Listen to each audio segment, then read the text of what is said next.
강원도 춘천시 신동면에 가면 김유정이라는 생가가 있습니다. 그런데 생가 주변에 보면 온통 이 김유정이라는 이름으로 다 도배가 되어 있는 걸 볼 수 있습니다. 역 이름도 김유정역입니다.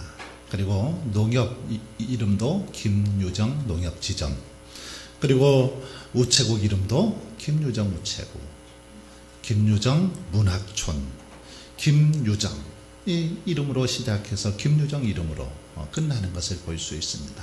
마을에 가면 온통 김유정이라는 그런 이름이 많이 있는 것을 볼 수 있더라는 겁니다.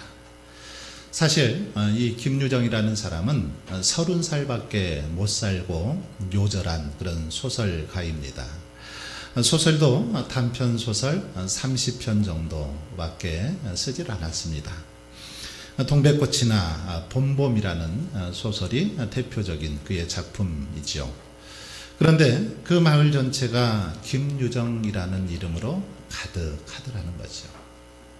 저는 이 김유정으로 온통 도배된 마을을 보면서 우리의 인생 길이가 문제가 아니구나, 연수가 중요한 것이 아니구나 하는 생각을 해보았습니다. 이런 것들이 중요한 것이 아니라 그 사람이 어떤 흔적을 남겼느냐가 중요한 것이구나 라는 생각을 해보게 되었습니다. 비록 30살밖에 살지 못했지만 그가 남긴 발자취는 후손들의 이 가슴 속에 아주 뚜렷하게 각인되어 있었더라는 사실입니다. 여러분, 그렇습니다. 우리들이 이 땅에서 70년, 80년, 90년 이보다 더 살 수도 있고 또 못 살 수도 있습니다. 하지만 무엇보다 중요한 것은 우리는 이 땅에 살아가는 동안 의미 있는 삶을 살아야 된다는 것입니다. 많은 사람들에게 흔적을 남길 수 있어야 된다는 거죠. 좋은 흔적을 남길 수 있어야 한다는 것입니다. 특별히 바라기는 저와 여러분이 정말 우리의 인생을 나중에 누군가가 이렇게 평가할 때 우리 어머니, 우리 아버지나 우리 할아버지, 할머니는 오직 예수, 오직 믿음으로 가득한 그런 인생을 살았구나, 이렇게 평가받을 수 있기를 바랍니다. 예수로 가득한 인생, 예수로 도배된 그런 인생의 흔적을 간직하실 수 있기를 바랍니다. 오늘 본문에는 김유정 못지않게 31살의 짧은 인생밖에 살지 않았지만 아주 강력한 인상을 남긴 한 사람이 등장하고 있습니다. 바로 세례 요한이지요. 세례 요한이 이렇게 강력한 인상을 남긴 것, 그것은 그의 간절한 믿음의 고백 때문입니다. 간절한 믿음의 고백 때문에 아직까지도 많은 사람들에게 그렇게 강한 인상으로 그 이름이 불려지고 있다는 것입니다. 31절 말씀을 보십시오. 그는 흥하여야 하겠고 나는 쇠하여야 하리라. 세례 요한이 예수님을 향해서 했던 말입니다. 예수님은 흥하여야 하겠고 나는 쇠하여야 하리라, 이렇게 고백합니다. 세례 요한의 이 고백, 이것은 오늘 우리가 해야 할 믿음의 고백인 줄 믿습니다. 우리가 품어야 할 정체성, 우리가 품어야 할 삶의 방향, 삶의 목표, 삶의 사세가 되어야 될 줄 믿습니다. 바로 이것이 이 말씀 속에 다 농축되어 있습니다. 바울도 갈라디아서 2장 24절에서 20절에서 이와 비슷한 고백을 하죠. 내가 그리스도와 함께 십자가에 못 박혔나니 그런즉 이제 내가 산 거 아니요 오직 내 안에 그리스도께서 사신 것이라. 이제 내가 육체 가운데 사는 것은 나를 사랑하사 나를 위하여 자기 자신을 버리신 하나님의 아들을 믿는 믿음 안에서 사는 것이라. 그렇습니다. 예수를 믿고 십자가 대속의 은혜로 구원받은 사람은 이제는 내가 사는 것 같지만 내가 사는 것이 아니라 내 안에서 예수 그리스도가 살아야 될 줄 믿습니다. 예수님이 내 안에 사시고 예수를 믿는 믿음으로 살아가는 것, 이것이 성도들이 살아가야 할 삶의 모습이라는 것입니다. 나는 죽고 예수로 사는 사람, 이것이 그리스도인들의 삶의 자세인 것입니다. 나는 죽고 예수는 흥하는 인생, 이것을 우리가 살아가야 한다는 것입니다. 그러나 우리 주변을 보면 이와는 정반대로 사는 사람들이 훨씬 더 많은 것 같습니다. 예수님이 흥하고 나는 쇠해야 되는데 반대로 나는 흥하고 예수님은 쇠하기를 바라며 그렇게 살아갑니다. 예수님을 높이고 예수님을 인정하는 삶을 살기보다는 내가 더 인정받으려고 하고 내가 더 높임 받으려고 그렇게 살아가더라는 것입니다. 여러분, 십자가의 도로 구원하시고 하나님의 자녀 삼아 주신 주님께서 우리에게 기대하시는 것이 있습니다. 그것이 무엇입니까? 바로 나는 쇠하고 예수님이 흥하는 인생을 사는 것입니다. 하나님께서 오늘 우리에게 요구하시는 것, 나는 쇠하지만 예수 그리스도는 우리를 통해서 흥하게 되는 그런 인생을 살기를 바라시더라는 것입니다. 나의 존재감은 사라지고 내 목소리는 약해져도 주님의 모습은 더욱 드러나고 그 이름은 더 높여지는 그런 인생을 살아가길 원하시더라는 것입니다. 저와 여러분을 구원하신 하나님께서 바로 우리에게 기대하시는 인생의 모습입니다. 주님은 우리에게 이런 인생을 기대하시면서 요한복음 12장 24절에서 이렇게 말씀하십니다. 내가 진실로 진실로 너희에게 이르노니 하늘의 밀이 땅에 떨어져 죽지 아니하며 하늘 그대로 있고 죽으면 많은 열매를 맺느니라. 죽으면 많은 열매를 맺느니라. 죽는다, 이 말은 내가 쇠해야만, 내가 낮아져야만 많은 열매를 맺을 수 있다, 이런 말씀입니다. 내 판단, 내 결정, 내 감정, 이것들이 다 쇠해야만, 이것들이 다 수그러들어야만 주님의 생각, 주님의 판단, 주님의 결정이 더 놀라운 그런 역사로, 생명의 역사로 나타나더라는 것입니다. 그러나 쇠하지 않고 죽지 않으면 아무런 열매도 맺을 수 없다라는 사실입니다. 구약의 말라기 선지자 이후에는 400년의 침묵기가 있었습니다. 이것을 신구약 중간기라고 그렇게 말합니다. 이 시대는 하나님의 말씀도 없었습니다. 계시도 없었습니다. 어떤 선지자들도 나타나지 않았습니다. 침묵의 시대였죠.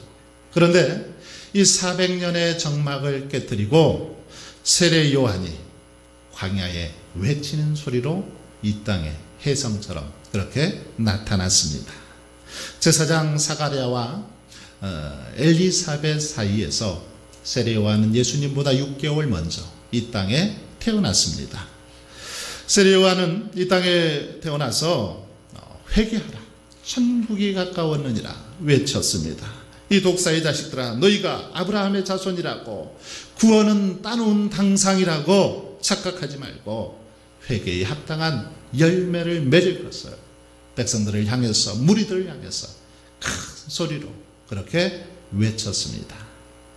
하나님이 마음만 먹으면 길거리의 돌멩이라도 하나님의 아들과 딸을 얼마든지 만들 수 있는데 너희가 아브라함의 혈통이라고 율법 조금 안다고 다 구원받을 줄로 착각하지 말고 회개하고 회개에 합당한 열매를 맺을 것을 이렇게 힘주어서 외쳤습니다.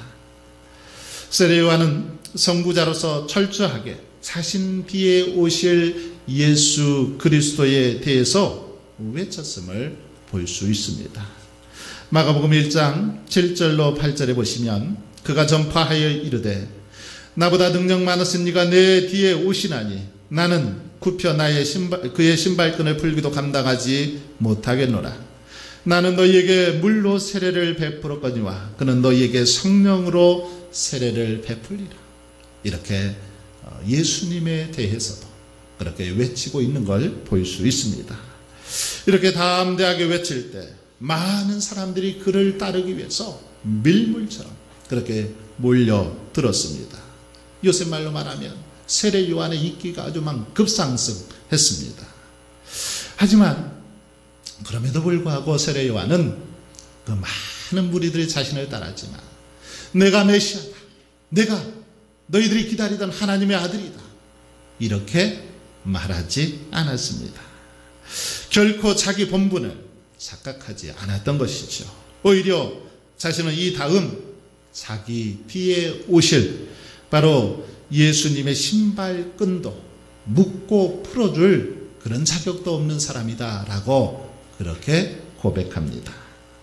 단지 자신은 광야에 외치는 자의 소리로 선구자의 역할을 하고 때가 되면 물러날 사람에 불과하다라는 그런 고백이죠. 그리고 이 세례 요한은 예수님을 만난 다음에 또 이렇게 고백을 하는 걸 볼 수 있습니다. 보라, 세상 죄를 지고 가는 하나님의 어린 양이로다. 예수님을 보고는 보라, 세상 죄를 지고 가는 하나님의 어린 양이로다. 자신이 하나님의 어린 양이라고 말하지 않고 예수님을 향해서 예수님이야말로 세상 죄를 지고 가는 하나님의 아들이심을 그렇게 증거했다라는 것입니다. 많은 무리들이 세례 요한에게 세례를 받기 위해서 몰려갈 때 예수님도 그 자리에 찾아오셨습니다. 그러자 세례 요한이 예수님을 알아보고 뭐라고 말하고 있습니까? 선생님, 제가 예수님께 세례를 받아야 마땅한데 어떻게 예수님이 내게 오셔서 세례를 받으시려 하십니까? 그럴 수 없습니다 라고 말하죠. 그때 예수님은 다시 이렇게 말씀하십니다. 이렇게 해서라도 모든 의를 이루자. 이렇게 해서라도 하나님의 의를 이루자는 것입니다. 그래서 세례 요한은 순종하고 예수님에게 세례를 베풉니다. 요단강에서 예수님에게 세례를 베풀 때에 놀라운 역사가 나타나죠. 하늘로부터 성령이 비둘기같이 임하게 됩니다. 그러면서 음성이 들려오죠. 이는 내 사랑하는 아들이요 내 기뻐하는 자라. 예수님이 세례 받으실 때 그런 음성이 하늘로부터 들려왔습니다. 여러분, 백성들은 혜성처럼 등장했던 세례 요한에게 열광했습니다. 너도 나도 회개의 세례를 받기 위해서 한시라도 더 빨리 세례를 받기 위해서 고개를, 머리를 막 뜸이 밀었습니다. 늘 많은 무리들로 요한의 이 주변에는 인산인해였습니다. 그런데 그랬었는데 예수님께서 세례를 받으시고 이제 예수님께서 사역을 시작하시자 그렇게 많은 무리들이 자신을 따라다녔는데 갑자기 그 모든 무리들이 예수님께로 다 가는 것입니다. 예수님께서 천국 복음을 전파하시고 하늘나라 진리를 가르치시고 병든 자를 고치시고 또 예수님께서도 세례를 베푸시니까 자신을 따르던 많은 무리들이 순식간에 밀물처럼 밀려왔던 무리들이 썰물처럼 다 빠져나가 버리는 것입니다. 세례 요한을 따르던 무리들, 그들이 순식간에 예수님께로 다 그렇게 몰려가 버린 겁니다. 요한복음 1장을 보면 세례 요한이 자기의 제자 두 사람과 함께 서 있었습니다. 두 사람은 요한의 제자로 요한을 따르며 요한에게 세례를 받았던 그런 제자였죠. 그의 이름을 안드레라고 그렇게 기록하고 있습니다. 안드레가 예수님을 만나고 예수님의 말씀을 듣더니 원래는 세례 요한의 제자였는데 예수님을 만나고 나서 예수님 말씀을 듣더니 그가 그냥 뒤도 돌아보지 않고 예수님에게로 가버린 것입니다. 얼마나 서운하겠습니까? 자기를 따르던 제자가 예수님에게로 가버린 겁니다.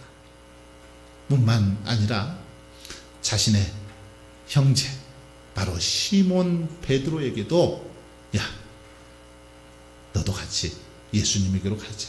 그러면서 베드로도 데리고 가버린 것입니다. 이뿐만이 아닙니다. 오늘 본문 26절에 보시면 랍비여, 선생님과 함께 요단강 저편에 있더니 곧 선생님이 증언하시던 이가 세례를 베풀매 사람이 다 그에게로 가더이다. 이렇게 말한 것으로 봐서 요한을 따르던 대부분의 사람들이 다 예수님에게로 가버렸다라는 것입니다. 제자들도 가버렸고 무리들도 다 예수님에게로 가버린 것입니다. 그래서 요한의 제자들은 뭔가 좀 특별한 대책이 필요하다고 생각을 하고 이렇게 말한 것입니다. 랍비요, 요한이요, 뭔가 좀 대책을 세워야 되지 않겠습니까? 다 지금 빠져서 예수님에게로 가버립니다. 이러다가 우리 망하겠습니다. 이렇게 고백하는 겁니다. 선생님의 제자들이 다 없어지겠습니다. 그러니 빨리 좀 대책을 세워야 되지 않겠습니까? 그렇게 하소연하는 것입니다. 이럴 때 만약 여러분이 세례 요한이라면 여러분은 뭐라고 대답하시겠습니까? 어떻게 하시겠습니까? 제자들이 대책을 좀 세워야 되지 않겠습니까? 말할 때 뭐라고 대답하시겠습니까? 성경을 보면 이스라엘 초대왕 사울 시대에 다윗이 블레셋 장수 골리앗을 무찌르지요.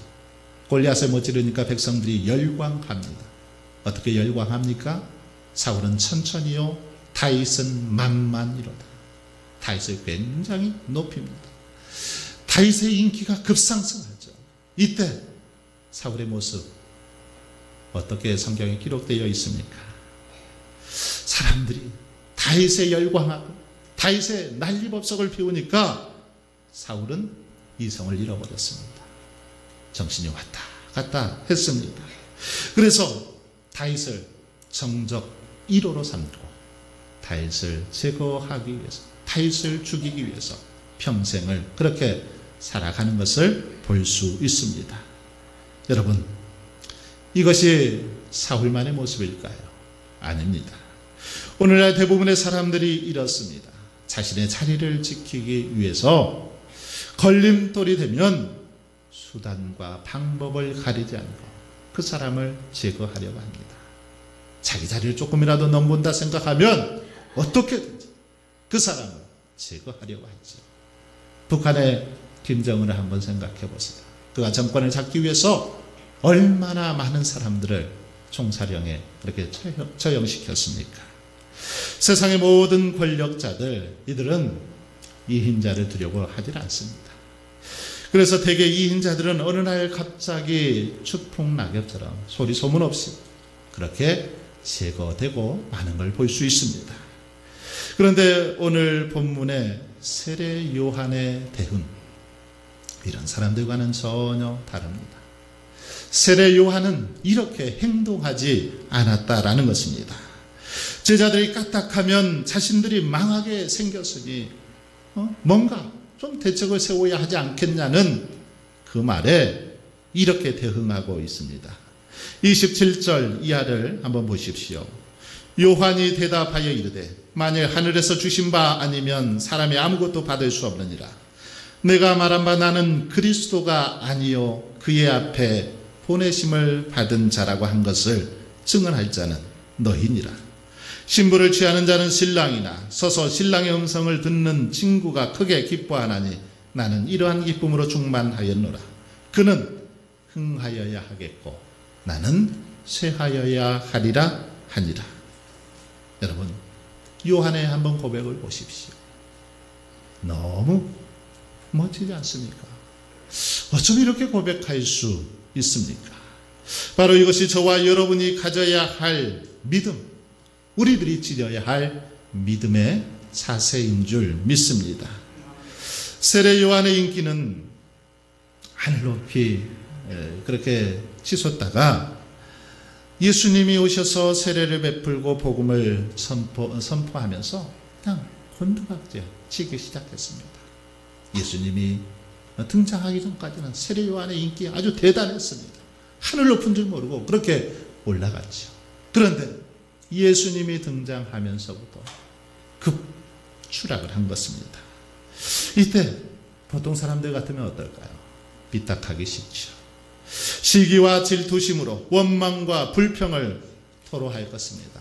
서운해하고 억울해할 것입니다. 아니, 내가 열심히 길을 닦아놓았더니, 열심히 준비해놨더니 저자가 누군데 저렇게 나타나서 내가 그렇게 준비해놓은 거 저자가 저렇게 차지하는 거야 하고 그 사람을, 예수님을 비난하고 원망했을 것입니다. 조롱했을 것입니다. 아니, 법정에 고소라도 했을 것입니다. 그런데 세례 요한은 전혀 그렇지 않습니다. 오히려 이렇게 말하고 있습니다.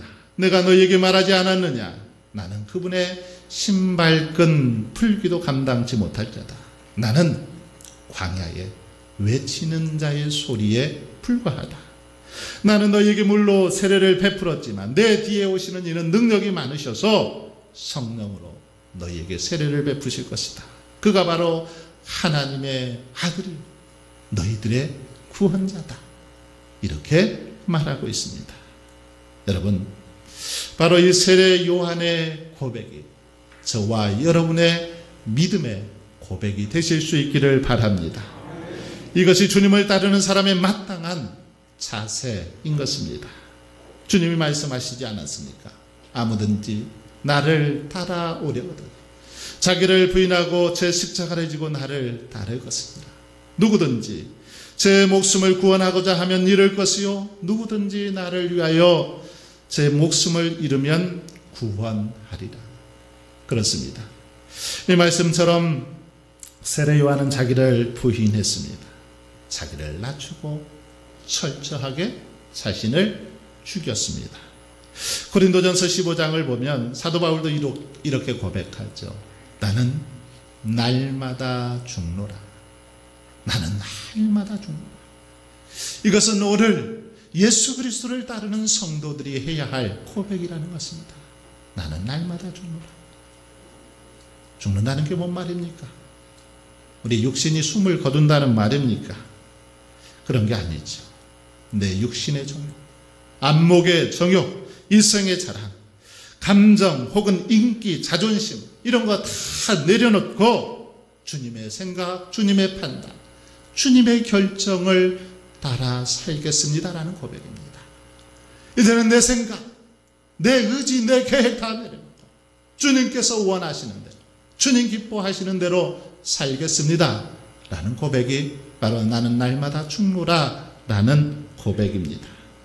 갈라디아서 5장 24절에도 보면 그리스도 예수의 사람들은 육체와 함께 그 정욕과 탐심을 십자가에 못 박았느니라 이렇게 말씀하고 있습니다.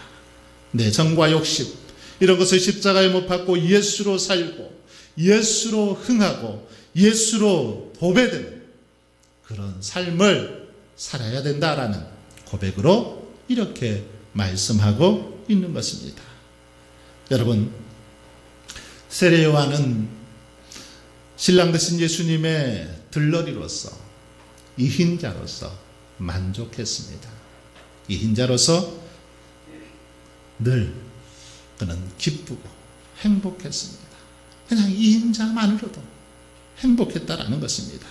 심지어 이런 모습, 세례 요한은 뱃속부터 이런 어떤 신앙의 모습을 간직하고 있었던 걸 볼 수 있습니다. 성경의 기록을 보면 세례 요한은 그의 어머니 엘리사벳의 이 태중에 있을 때 성령으로 잉태한 마리아를 만나게 되죠. 마리아를 만났을 때 어머니 뱃속에서 마리아의 뱃속에 있는 예수님의 모습을 보고 세례 요한이 뱃속에서부터 뛰놀았다, 경배했다 이렇게 말하고 있는 걸 볼 수 있습니다. 다시 말하면 세례 요한은 어렸을 때부터 뱃속에서부터 하나님께 영광 돌리기 위해서 예수는 흥하고 나는 쇠하여 지리라 이런 믿음의 자세를 가지고 살았다라는 사실입니다. 예수님만 높일 수 있다면 그 어떤 희생도 그 어떤 헌신도 그 어떤 낮아짐도 다 감수하겠다 이런 믿음으로 살았다라는 사실입니다. 이렇게 세례 요한은 광야에서 외치는 자의 소리로서 사명을 완수하고 이제 역사의 무대 뒤로 물러날 줄 아는 그런 사람이었습니다. 엑스트라로서, 주연 배우로서, 조연 배우로서 주인공인 예수님을 높이고 자신은 호련히 사라지는 그런 인생을 세례 요한은 살았습니다. 이런 세례 요한을 향해서 예수님께서는 칭찬을 아끼지 않습니다. 세례 요한을 향해서 뭐라고 칭찬하십니까? 여자가 낳은 자 중에 세례 요한보다 더 큰 자가 없다. 이렇게 말씀합니다. 여자가 낳은 자 중에 세례 요한보다 더 큰 자가 없다. 얼마나 큰 칭찬을 우리 주님께서 요한을 향해서 하고 계십니까? 여러분, 성공한 사람들을 보면 꼭 생사를 걸고 충성하는 신복들이 그 주변에 있는 걸 볼 수 있습니다. 누군가가 떠받들어주고 누군가가 희생해주는 협력자가 있었기 때문에 그들이 성공했다라는 것이죠. 그렇습니다. 조연 없이 주연이 있을 수 없습니다. 조연 없이, 조연 배우 없이 주연 배우가 있을 수 없다라는 거죠. 2등이 있기에 1등도 있는 것입니다. 그렇다면 여러분, 우리 인생의 1등은 누구일까요?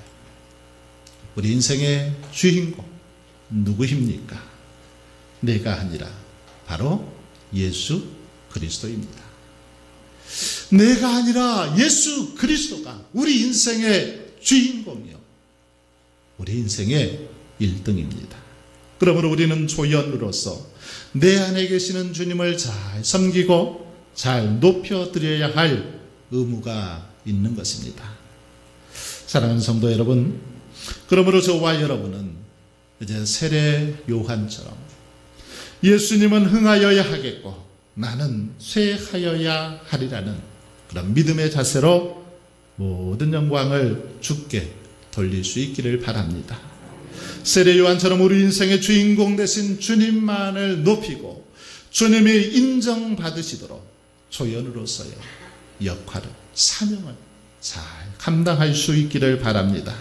그럴 때 하나님께서는 저와 여러분 역시도 높여주시고 축복해 주실 줄 믿습니다. 오늘도 이런 은혜가 저와 여러분의 삶 속에 충만하시게 주님의 이름으로 축원합니다.